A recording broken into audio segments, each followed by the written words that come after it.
Ross. So I always thought that Halloween was a Celtic or Druidic holiday, but actually it's far older than that, and it's believed by some archaeological evidence today that this tradition has existed for at least 5,000 years in pre-Celtic Gaelic Ireland, which is crazy. And they have all these mounds and burial sites where they have all these bodies dug up in mass graves, and we're going to get into the why. So it's the festival of Samhain on October 31st. Again, it's spelled like Sam Hain. It symbolizes the descent of the sun. So, you have the fall equinox. Yeah. And whatever that is, September 22nd or 1st, or, depending on the year. And then between September, whenever the equinox is, and between the winter solstice, I didn't actually look at the calendar and verify this for myself. It's just something I kept coming across and reading, and I was like, sounds right to me. So between the fall equinox and between the winter solstice, supposedly October 31st is the day that is equidistant between those days, where it goes from the equinox to, then you have on October 31st, the sun begins this rapid descent beneath the horizon, and the days begin to rapidly get darker. And I guess that makes sense, because doesn't time, what is it, spring? It jumps back in November, right? Right after Halloween? Yeah, fall back. Yeah, right after Halloween. Yep. So October 31st is the day where we're equidistant between the equinox and the solstice. So Gotcha. the ancients in ancient Gaelic Ireland, which, there's not even a lot known about Gaelic culture today. It's very mysterious. It's very similar to the mysticism of Egypt. Mm-hmm. As well as the Druids too, but a lot of them were wiped out, and their records are just yeah, pretty much, yeah.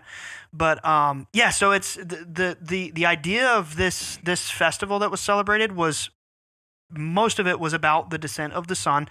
The days are getting darker, and it's also it's signifying the darkness over the next 6 months of the year too, because in these ancient societies they had these belief systems about how the sun rules.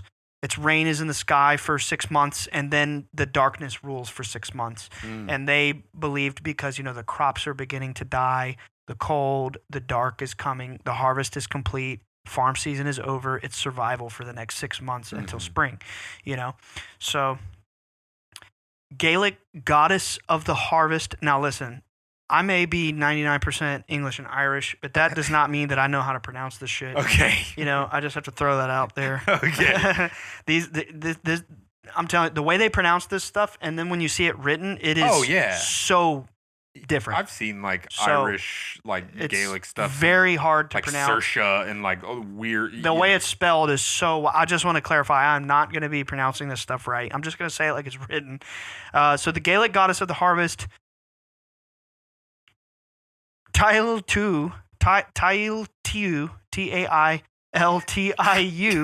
dies of exhaustion from teaching people how to harvest. So leading up to the Samhain day, where the sun is equidistant between the equinox and the solstice, the myth in Gaelic Ireland is that the goddess of the harvest dies from exhaustion from all this farm going on for 6 months. Wow. And then Lugh, the god of the sun.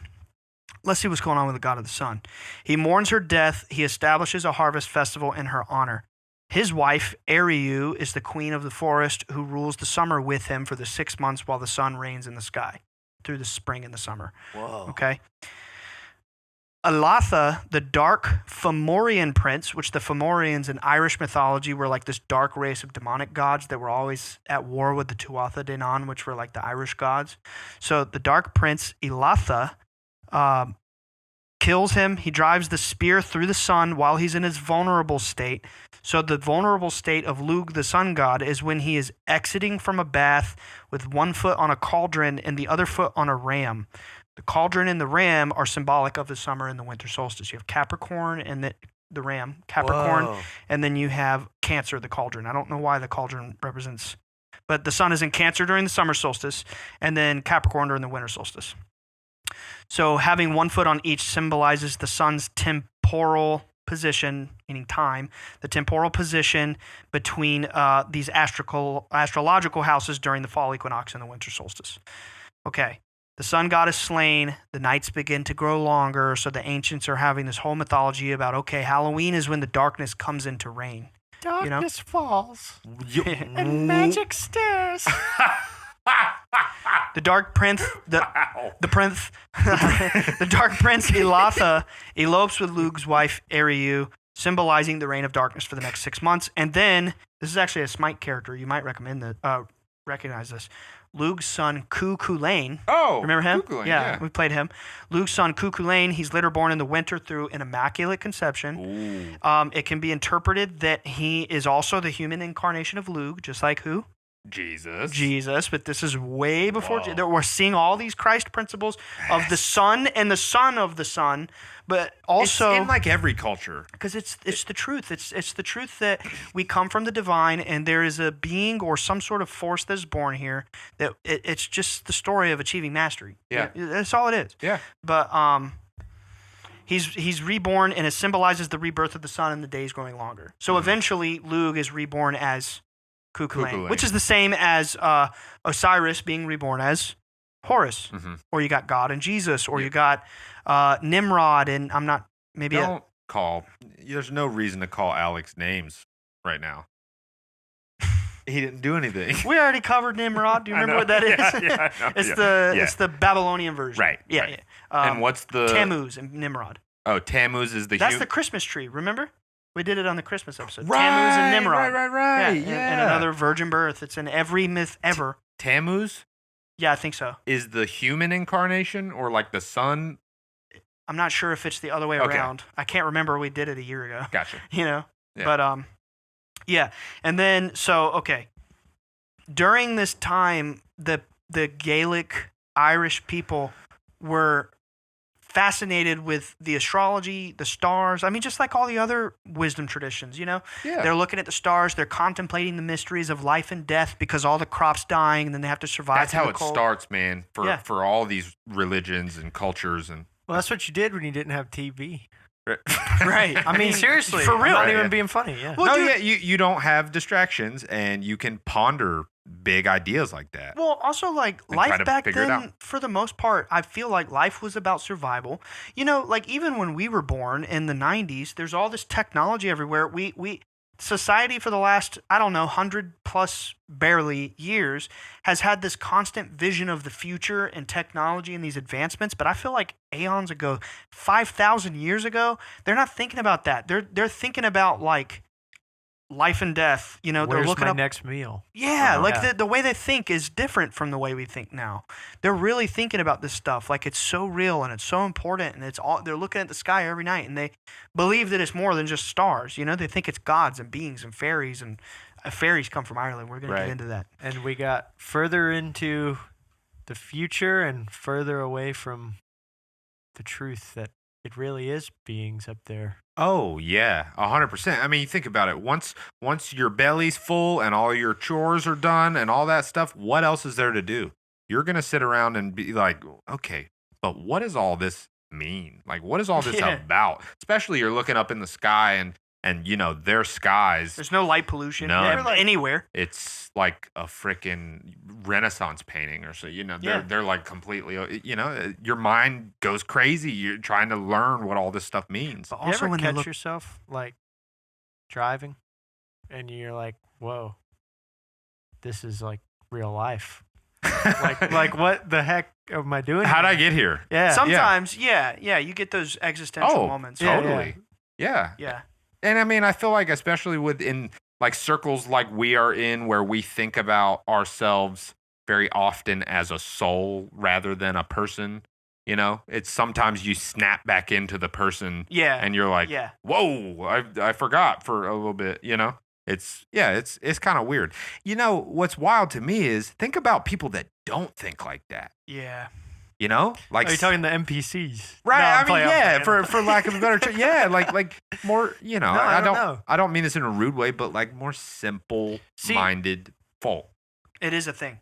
It I- is. With that subject, I think is it what you're saying? Is it simple or is it so far distracted? Yeah, I mean, it can Like be both. is Right. it Can be true. society? No, yeah, no, Both can be true. yeah, that's a good point though. Actually, They kind of go in tandem. no, it's crazy to ponder.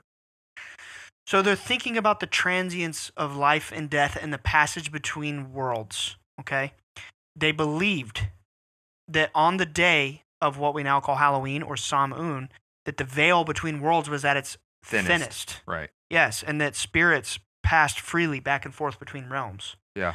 And they believed, I had something, the veil between the spirit world and the physical world is thinner. Okay, oh, here it is. The Tuatha De Danann, which were the Irish Gaelic gods, it's also believed that they, every year in the mythology, they waged their final war against the Fomorians, the dark demonic gods, and they win, and that victory was achieved.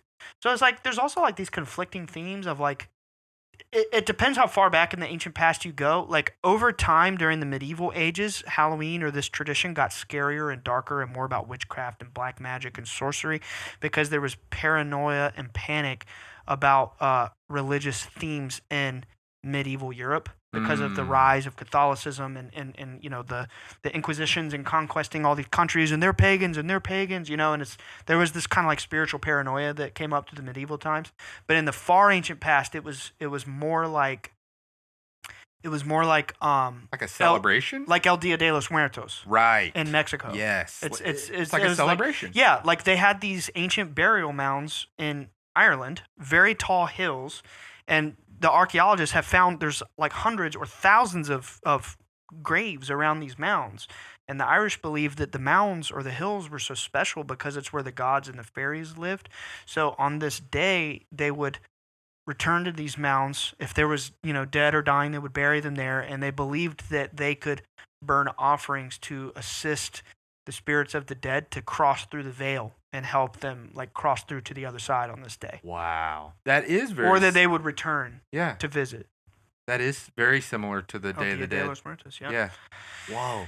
So it's believed that the laws of nature and the laws of nature were suspended during this time and that supernatural feats were possible. The Celts, the Druids, the Gaelics, eventually the Celtics, which is Scotland, you know, they caught on to this tradition. They believed that the passage between worlds was possible. They believed that the gods had won the war. I know I already said that. I'm just catching up to my notes. The evil Fomorians, they beat them in this final battle. They achieved victory. They're purging the demonic gods from Ireland on this day. They believed that the veil between the physical and the spiritual worlds, I say they believed, I'm just reading what I wrote, but what I really mean is archaeologists, you know, historians, they find that this veil symbology that keeps, you know, occurring through cultures comes through the bridal veil of Isis, the wife of Osiris. Right. She's depicted as the veiled one. You know that, Helena Blavatsky? Yeah. One of her books is called Isis Unveiled. Oh, right. She's you have just a copy of that, don't right. you? Yeah, she's just symbolized as this bridal veil. She's the bride of the sun god, and you have similar themes in Gaelic. There's an idea that maybe there was some sort of transmission of culture somehow between Egypt and Ireland. Definitely with the Druids.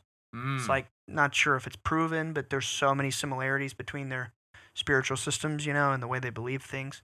So the veil between the physical and the spiritual worlds comes from the Egyptian goddess Isis, the bride of the solar god Osiris.